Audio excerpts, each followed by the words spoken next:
All right. You're on your way back from overseas to attend your daughter's 21st birthday. You find out at the airport you are positive for COVID-19 with the new infectious strain. Do you go to the party or not? Wow, we got a lot of people in this room. Let's start with King Karush.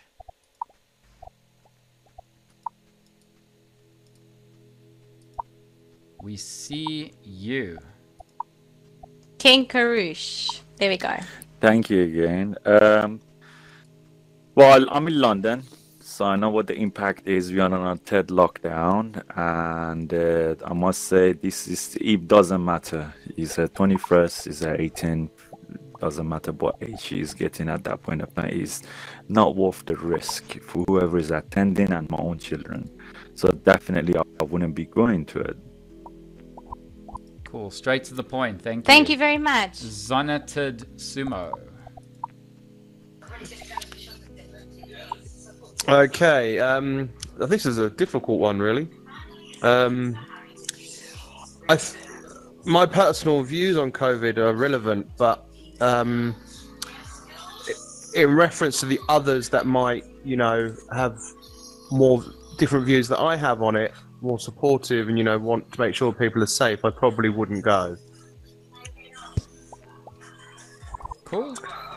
Also to the point. Thank you. No, it's good. JC Baby. We can see what consensus is. JC Baby 87. Hello. Oh, okay. Can I hear me? Okay, cool. All right. Yeah. Hi and welcome. Right. Yes.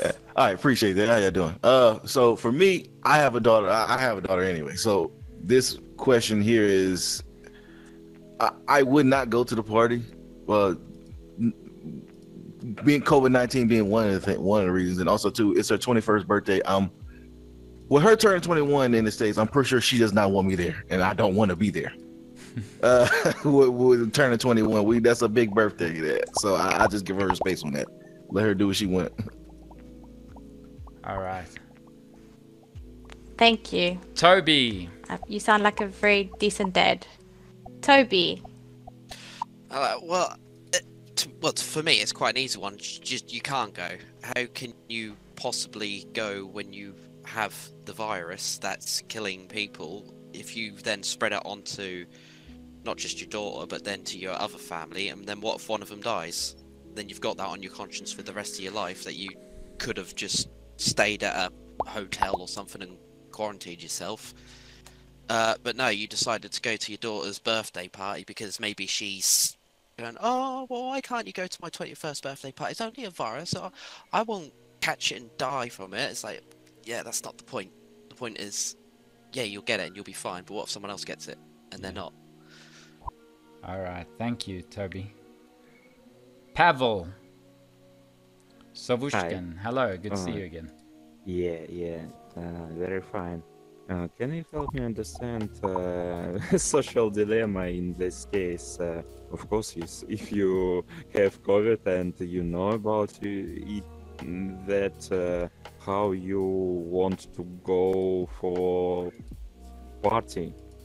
Of course, no.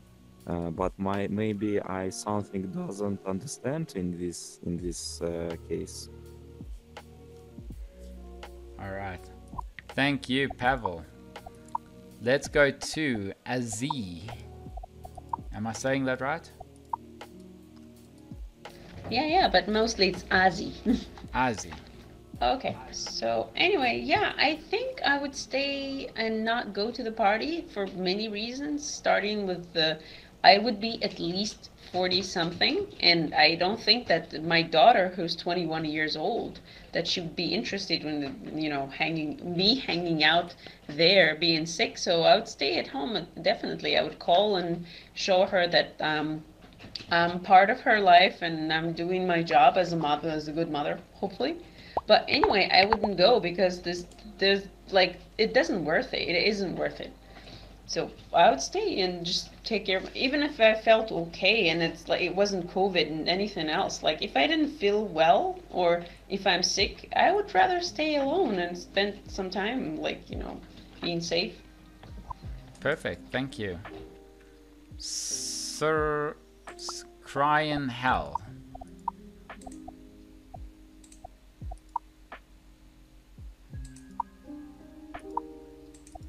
Okay.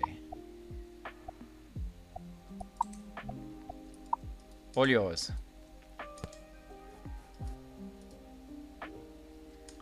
You have the opportunity to speak or pass. I see it's your first time here. No? Alright, let's go to Harry Haller. Just so you know, we got 4 pages to go through to find you guys. Harry, take it away. Yeah, this is gonna be a short answer for me. Obviously, I wouldn't attend the birthday because it's too risky. It's not worth the risk. And honestly, I mean, I even though I consider myself selfish, this would take selfish to another level. So of course not. Of course, I wouldn't attend the party. Awesome. We've got good consensus Thank so you. far. Then we have ...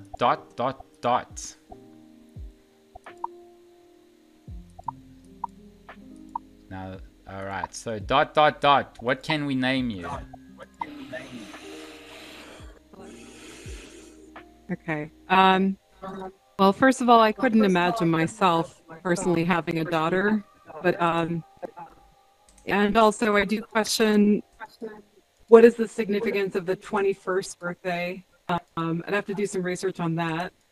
And then it depended on the relationship that I had with my daughter and what kind of person that my daughter was, whether or not that she was going to be partying. If I expected her to want to be alone and party, I mean, overall, I would not go, okay?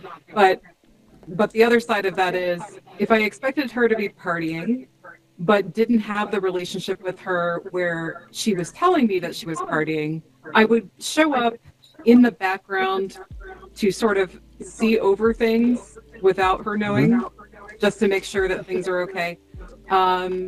If we did have a good relationship, I would just call her and say, hey, happy birthday, and quarantine myself like a responsible person.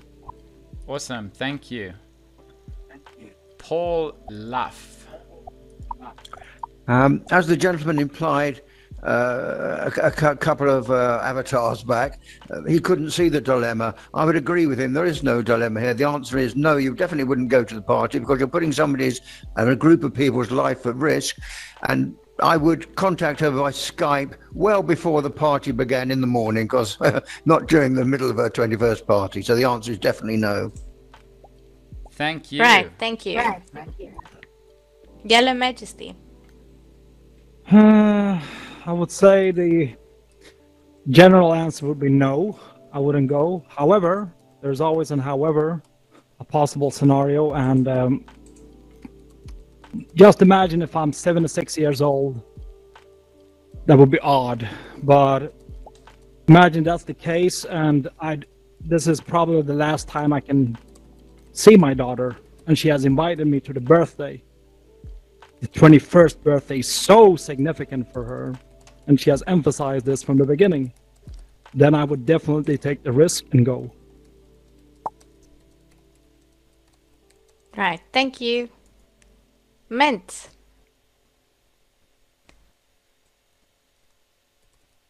Sorry, 1 second.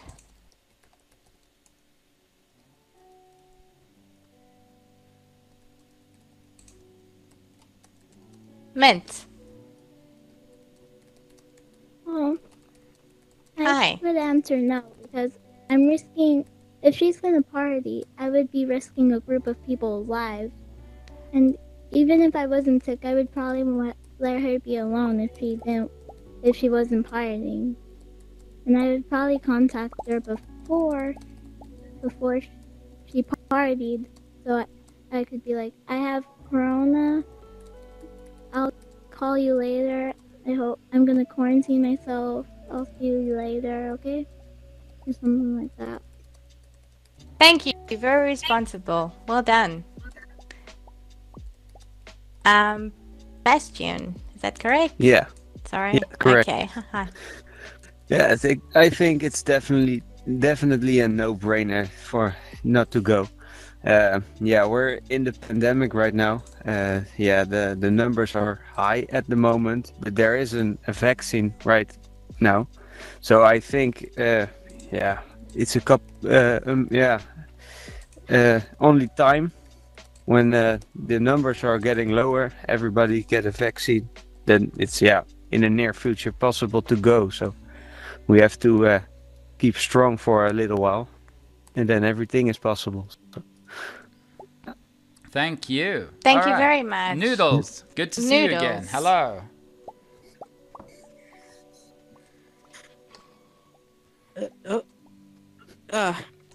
Hello, ma'am. Hello, sir. This is my first time here. I already like this place. Because scientists, I believe they said that COVID-19 is quite unpredictable.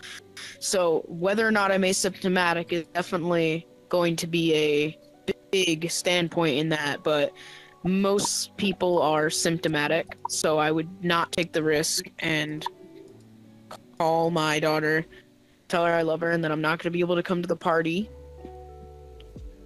And yeah, just not risk a bunch of people's lives. Awesome. Thank you. Kristen. Thank you. I'm gonna do the devil's advocate only because I don't want to say the same answer again.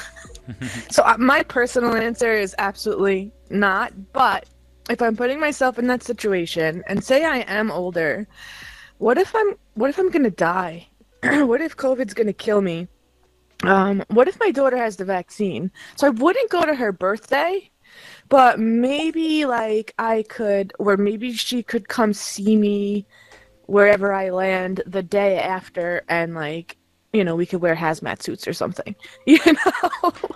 But I'd want to see her, especially if I'm like older and at risk for like death, you know. Yeah. Thanks, Kristen. I was about to Loving say that. The devil's advocate. Well done. Thanks, Kristen. All right. Dr. Sam. Dr. Sam. Yep. Yes. I like Kristen's answer. I think Mint and Noodles gave very responsible answers. So the way I read this is that you're on your way back from overseas to attend your daughter's 21st birthday. So I have a daughter who a few years ago was 21. I was overseas on assignment, and she called me and said, "Dad, please come to my 21st birthday. It's a very big event." And if it happened to me and I arrived at the airport and they did that rapid PCR test, which is now compulsory at many airports, and the officer there said to me, "Sorry, Dr. Sam, but you've got COVID and you need to go and self-isolate," I must be honest, I would be devastated. But I definitely would not go to the party. I think it would be extremely selfish to go and endanger my daughter's life and certainly the guest's life. I do hear Kristen saying, well, at my age now, in the 60s, I got a high risk of dying, and I might never see her again, which would complicate things. So I would certainly the next day go into a park, stand 4 or 5 meters away from her, and have a chat. That's how I would do it. Perfect. Thank you. Thank you. Ali. Thank you. I was going to be corny and say, unless if I can arrive there in a suit from top to bottom and totally be isolated from the virus, under those circumstances, I would probably go and be the joke, but I'm just kidding. I definitely wouldn't go. I wouldn't want to put everybody's lives in danger and at risk. So I would phone my daughter up, have a heart-to-heart, tell her how important she is to me, how much she means to me, how much I love her, and one party can still be replaced in the future by, instead of putting her risk at.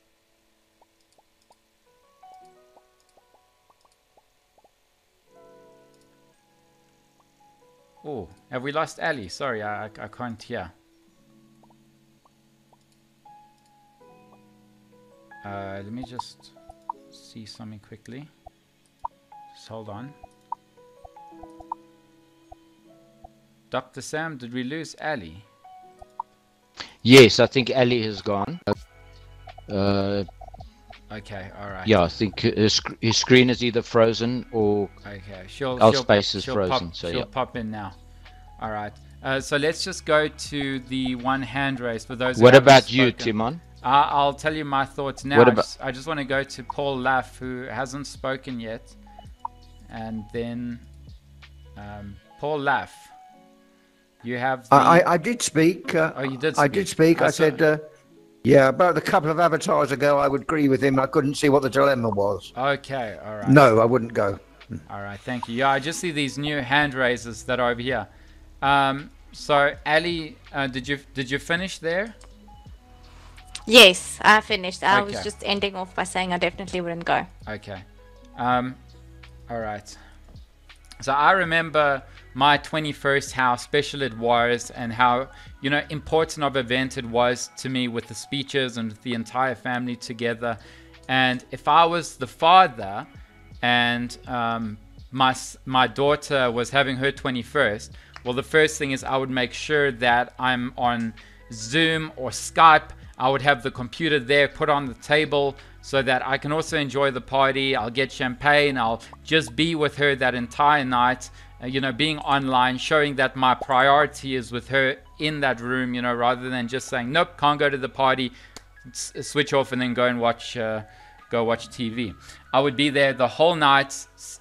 People will pick up the table, the laptop or the phone or whatever. I would talk to people. I would talk to my daughter. I would get to say my speech, so that just because I'm not there physically does not mean I'm not there. And there are ways nowadays.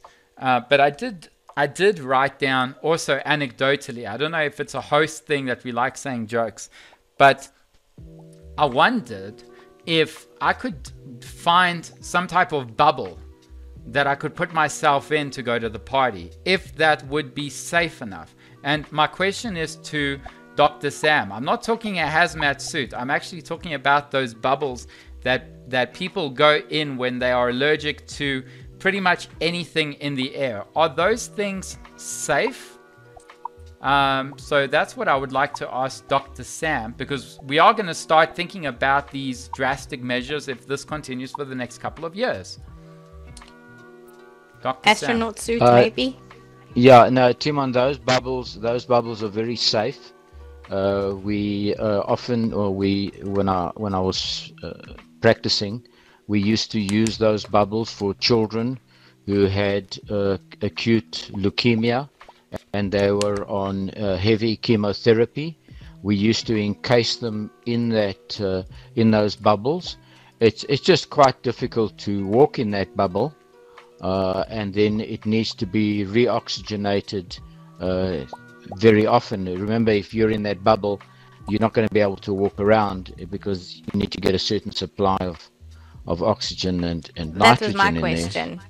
Yeah, so, but it is possible. The only thing is that you would create a lot of fear amongst people. Right. Because you've said here that this is the new variant now, and we know that this new variant is highly infectious. You might put a damper on the party.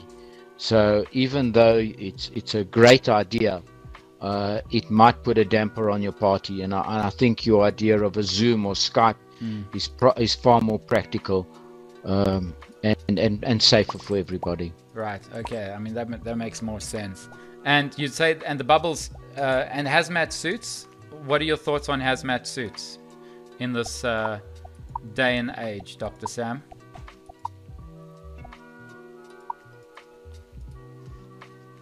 Look, hazmat suits, we use them all the time.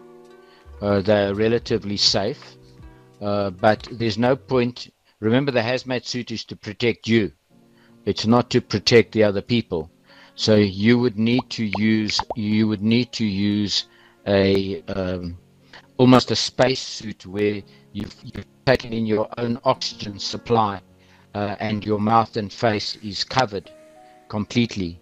Once again, it is quite intimidating, but it certainly does work. We use it in ICU, intensive care units, and I'm sure if you look on TV, you'll see it. They have the oxygen canister at the back, and they have this like blown up plastic bag over their faces. All right. Yeah. So it looks But like it's to protect the healthcare worker. Yeah. So it looks like Zoom and Skype is the best way to go for the next couple of years or so until they invent something else. So now or Altspace. I mean, I hosted my father's 58th birthday on Altspace when I was in another place, and it just was so beautiful. You know, it's memorable. It's something you'll never forget, and affordable. All right, so now we're open to discussion. If you would like to ask questions based on the dilemmas that we've had today, or you would like to share your thoughts and ideas, and please can you raise your hands and ask away. This is your opportunity now. If you haven't spoken, then please raise your hand. So we have Noodles. Oh no. All right. So it looks like that's the end. Dr. Sam, you had a request for something. Yes, Noodles. Timon. Yeah. Well, one question that I had before, because I was glitching out and I couldn't hear your response, is that when it comes to the strain in general, if it were asymptomatic, what type of way would I be infecting others? Would it be from the air, from water, from bodily fluids? Well, if you're asymptomatic, it means that you have contracted the virus, but you do not show any symptoms of the virus. But you will still be transmitting the virus via every time you speak, every time you wave your hands. It works on moisture, and it works on air droplets. And if you go microscopically, even being 1 meter or 2 meters, you can transmit the virus to somebody else, especially this new strain that is more infectious. Does that answer your question, Noodles? Yeah, so there's two main ways of spreading it. One is droplets, and droplets is purely from breathing in and out. The virus it carries, a droplet is about 5 microns big. It carries for about 1 meter to 1.5 meters, and then it plummets to the earth. Or aerosolized. So aerosolized means when you sneeze, when you cough, when you sing, when you talk loudly, you're spreading the virus with smaller droplets. Those smaller droplets can transmit in a normal room anything up to 3 meters. If you have air conditioning in that room, the air conditioner can push that virus for another 9 meters. But there are other ways of transmitting this virus is surfaces. So if you go into, for example, a buffet and you sneeze, all the plates, all the stainless steels, knives and forks get infected with the virus. So if somebody picks up the fork that you've just sneezed on and then you go and rub your nose, you're going to transmit that. Remember that a large portion of the population is asymptomatic. Probably anything up to 50% of the people do not know they have the virus. This is a coronavirus that has been around for thousands of years. And this particular strain hasn't been around for thousands of years, but the family of coronaviruses have been around for thousands of years. So the body is quite accustomed to seeing the coronavirus, and some of us treat it differently to others. But the risk is on surfaces as well. So that's why we sanitize our hands, and that's why you sanitize surfaces. Also on paper, glass, and stainless steel. Awesome. Okay, so we now come to the end of this event. Thank you very much for joining. We hope to see you at Oh My Brains, where we talk about the ways of virtual reality. Yes, Zonatid Sumo. I just wanted to ask Dr. Sam a question, if that's all right. When I leave, you can ask him anything you want. Okay. The discussion continues. You don't need to just pop out. Dr. Sam, I'm sure, will answer your questions.